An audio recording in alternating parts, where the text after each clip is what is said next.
Hello and welcome to Money for Economics episode 10. In this episode, we'll talk about energy. If you want to get in touch, my email is in the top left corner of the screen. In this presentation, I won't be talking about mathematics to do with energy and electricity and any statistics because that's a bit too complicated. It will require certain quoting and further study. So I'll try and what you're gonna see here is gonna be just basically theory based. Gonna be some ideas as to how what to do in the energy sector, what reforms to make, but without all the science stuff. All right, so let's get to first of all, we should talk about these nuclear power plants that are based on atomic fission. So that's your average nuclear power plant.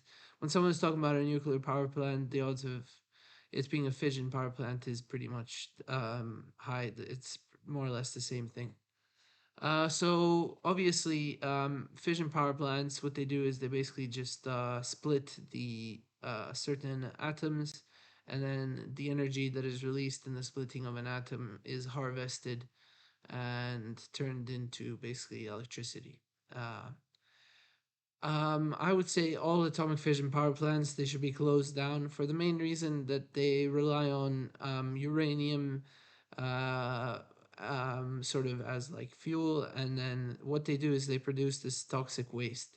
And for a long time, countries have been using atomic fission power plants, and for a long time they already know that there is toxic waste produced in the process that has to be dealt with. And how it's dealt with is basically there's like the a massive sort of hole or crater will be dug in the ground. It will be lined with concrete and lead. And then that toxic waste would be poured into that hole, that concrete hole, and then there would be another layer of concrete that will be put over the hole. So what you get is basically like this sort of like a sort of like a bunker in the ground.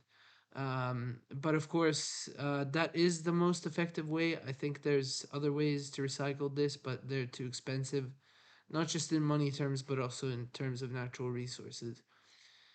Now, these atomic fission power plants, the toxic waste that they produce, still is going to impact the nature around those bunkers, and it's gonna impact the water under the ground. So while it seems manageable, it still has definitely a large effect on the environment. Some atomic fission power plants, they're prone to malfunctions, and these malfunctions lead to a loss of control over all the systems in the power plant, and what you get is large radiation leakage, and that causes problems over the long term. Example of a malfunction is the Chernobyl disaster, and also the most recently the Fukushima power plant disaster. Now, some of that radiated water in the Fukushima plant that was maybe a few years ago from today. Um, some of that was dumped into the ocean very recently. I can't really tell you all the details because I don't understand it myself. Now, fission power plants they rely on uranium. Africa has a lot of uranium, so obviously you have to go to another country and you have to establish trade relations. So those can be broken as well. So just that's just another thing to complicate the whole issue. I think all in all, atomic fission power plants, they may be useful, but I think a combination of renewable sources can do exactly the same thing. Obviously, there's coal power plants. They also pollute the air. Countries like Germany, they have a lot of coal and they can afford to mine that coal like 24/7 in a lot of areas. But even Germany recently has said that it will stop constructing coal power plants, probably due to all that air pollution. Obviously, coal can be used for other purposes like metallurgy. There are also diesel power plants, and diesel trains to be should be replaced with electric trains, but diesel power plants um, also are using a fuel, and the consumption of that fuel is causing various types of pollutions. So we have three main renewable energy sources. Solar panel farms are effective for a small amount of people, but they do take up. So the more people you have in a local area, the more area you need to give to that solar panel farm. Now, solar panels are awesome for small consumption, like homes, or let's say I don't know, motorhomes, stuff like that. Maybe even for cars, if the car finds itself that it's not near any charging stations. Solar is a great technology. It's improving over the years, but it's still not good enough to be just to transfer all energy consumption to farms. Wind turbines, they also create a lot of energy. People do have complained that wind turbines, they ruin the landscape and they ruin the naturalness of rural areas. But they are quite well, in theory they're quite effective if you have a lot of them. If you have a lot of wind turbines in wind turbine farms. Hydroelectric dams, they've been around for a long time. Their main problem is that they actually, so before the water goes through the hydroelectric dam, it's stored in this like reservoir. And what happens is that in order to fill up that reservoir, what happens is you destroy settlements. So you have to increase that water level by meters and meters, and then you basically destroy settlements. And this was also in the case in China when they were building hydroelectric dams.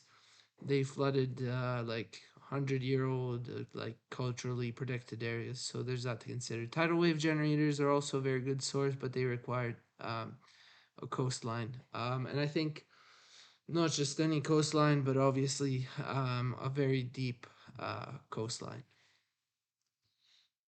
So fusion power plants are up and coming. They're still in an experimental prototyping stage.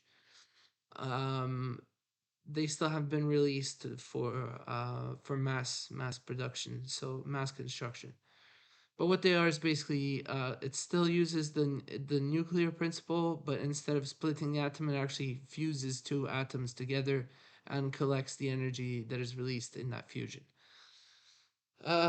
These fusion power plants, if they work really, really well, they may be the future of all energy problems.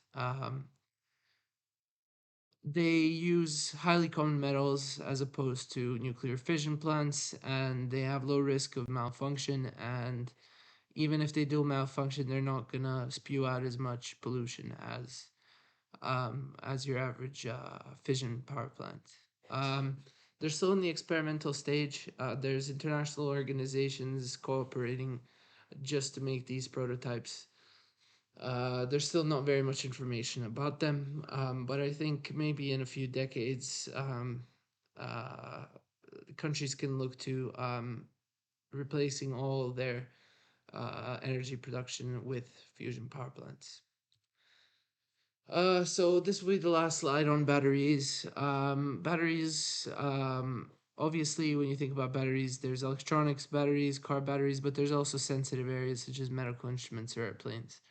Batteries can be rechargeable or not, but the main thing with with the battery sector is to design batteries so that they can be recycled very straightforwardly, and that as much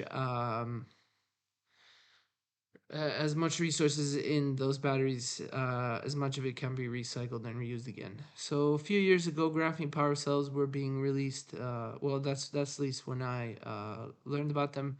They supposedly have a better power retention rate than average batteries. Those are to be considered as well. Comments. You can pause and read the screen here.